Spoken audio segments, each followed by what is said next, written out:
Hi అండి, welcome to Bhagyamma foods. ఈరోజు మనం ఎంతో హెల్తీ అయిన స్ప్రౌట్స్ ఎలా ఇంట్లోనే తయారు చేసుకోవాలో చూద్దామండి. ఇది ప్రతి ఒక్కరూ ఉదయం పూట తింటే చాలా చాలా హెల్తీ అండి, హెల్త్కి చాలా మంచిదండి. సో ఇది ఎలా తయారు చేయాలో మీకు చూపిస్తాను. ముందుగా మనం పెసర్లు, శనగలు, పల్లీలు ఇలా చిన్న గిన్నెలో తీసేసుకున్నామండి. ఇలా బౌల్లో తీసేసుకున్నాము. మీకు కావాలంటే ఇంకా వేరే ఏమన్నా కూడా యాడ్ చేసుకోవచ్చండి.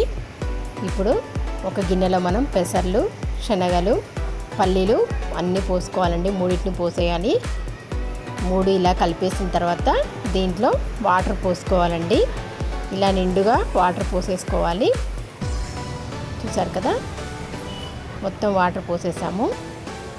ఇవి ఒక నైట్ అంతా నాననివ్వాలండి.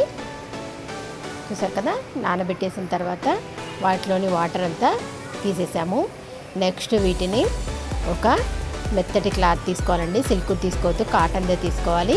ఇప్పుడు దాంట్లో ఇవి నానబెట్టినవి ఉన్నాయి కదా నైట్ అంతా, అవి దీంట్లో వేసేసి మూట కట్టుకోవాలి. చూసారు కదా, ఈ విధంగా మూట కట్టేసేయాలండి.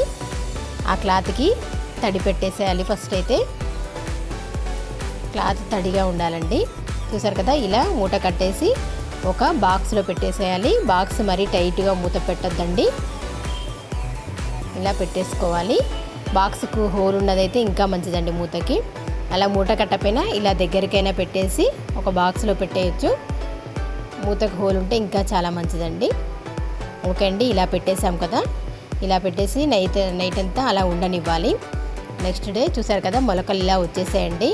ఇలా 2 days వరకు ఆ వాటర్ మళ్ళీ తడుపుతూ చూసుకుంటూ ఉండాలండి, లేకపోతే ఇవి స్మెల్ వస్తాయి. ఇంకా బాగా మొలకలు రావాలంటే మాత్రం 2-3 days అలా పెట్టేసుకోవాలి మనం. చూసారు కదా, ఇలా ఫ్రిడ్జ్లో పెట్టేసుకున్నా కూడా చాలా బాగుంటాయండి, స్మెల్ రావు. చూసారు కదా, ఇలా అన్ని మొలకలు వచ్చేసాయి. చూసారు కదా, ఈ విధంగా శనగలు కూడా మంచిగా మొలకలు వచ్చేసాయి. పెసర్లు త్వరగా వస్తాయి కదండి అన్నిటికంటే ఎక్కువగా, కాబట్టి ఒక 2-3 days ఇలా పెట్టుకోవాలి మనం. కానీ దాన్ని క్లాత్ని తడి చేసుకుంటూ చూసుకుంటూ ఉండాలండి. చూసారు కదా, శనగలు కూడా మంచిగా వచ్చేసి ఒక 3 daysలో అన్నిటికీ మంచిగా మొలకలు వస్తాయండి. ప్రతిరోజు ఇవి తినాలి.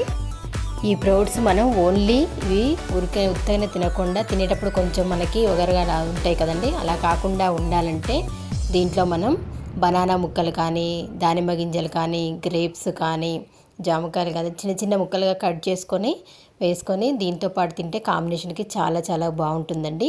ఇవి పిల్లలకి కానీ పెద్దలకు కానీ అందరికీ చాలా మంచివి. ఓకే అండి, థ్యాంక్స్ ఫర్ యువర్ సపోర్ట్.